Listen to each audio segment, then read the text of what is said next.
Beneath ocean waves lies history's greatest mystery, Atlantis, the advanced civilization that vanished in a single catastrophic day. In ancient Athens, philosopher Plato told a story that would haunt humanity for over 2,000 years. He called it Atlantis, but most scholars today believe Plato never intended it as literal historical truth.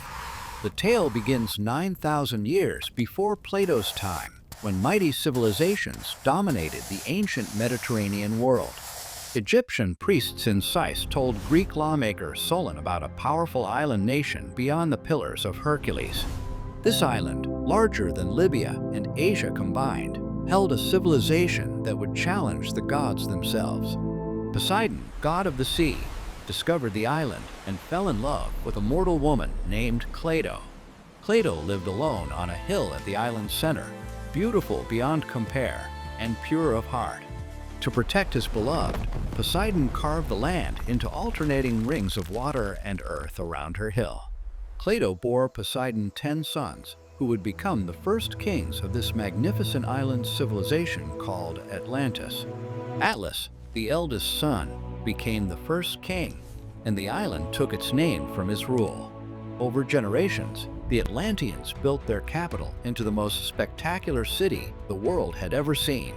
3 circular harbors, each connected by tunnels, allowed ships from across the known world to dock safely.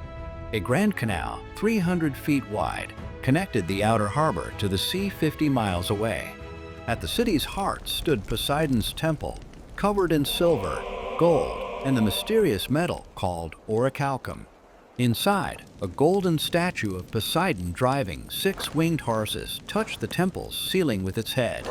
The royal palace sprawled across the central island, its walls lined with brass, tin, and gleaming orichalcum. Atlantean architects created buildings so advanced that their engineering principles wouldn't be rediscovered for millennia. Natural hot and cold springs provided water throughout the city, feeding elaborate baths for citizens and horses. Beyond the city, fertile plains produced crops twice yearly, supporting a population of millions across the island. Mountains to the north protected the island from harsh winds while providing timber and precious metals. Atlantean metallurgists mastered techniques that allowed them to work with metals unknown to other ancient civilizations. Their navy dominated the seas, with ships built from technologies that seemed almost magical to contemporary observers. Atlantean merchants established trade networks that stretched from the Americas to the shores of ancient Africa. Their scientists made discoveries in astronomy, mathematics, and engineering that wouldn't be matched for thousands of years. 10 kings ruled the island together, meeting every 5th year to make laws and settle disputes. Before each council, they performed ancient rituals involving the sacrifice of a sacred bull to Poseidon. Laws were inscribed on golden tablets, and the kings swore binding oaths while drinking the bull's blood. As centuries passed, Atlantean wealth and power grew beyond all measure, corrupting their noble hearts slowly. They began conquering other lands, their armies sweeping through Europe and advancing toward Greece and Egypt. The divine nature inherited from Poseidon grew weaker with each generation, replaced by human greed and ambition. Atlanteans became obsessed with luxury, their virtue replaced by an insatiable desire for wealth and conquest.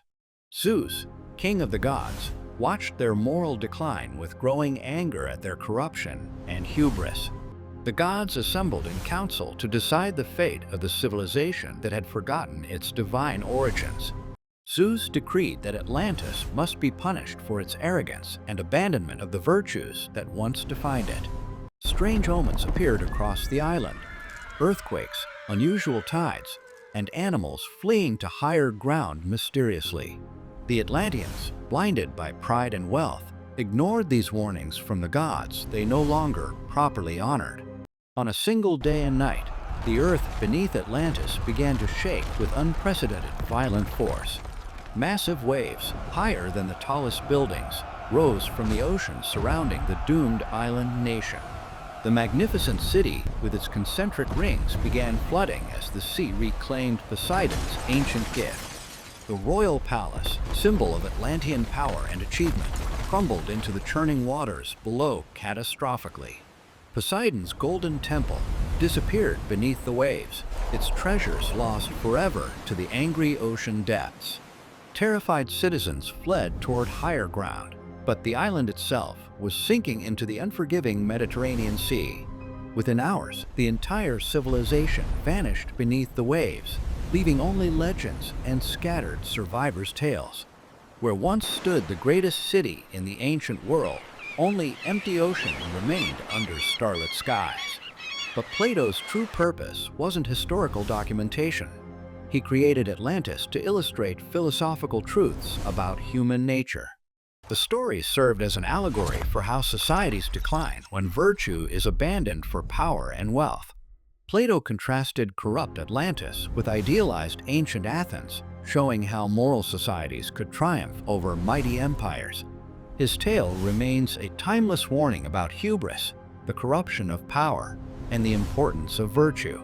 Today, scholars debate whether Plato drew inspiration from real ancient civilizations like Minoan Crete or Egyptian Memphis. Whether real or imagined, Atlantis continues to captivate us because it reflects humanity's eternal struggle between virtue and corruption.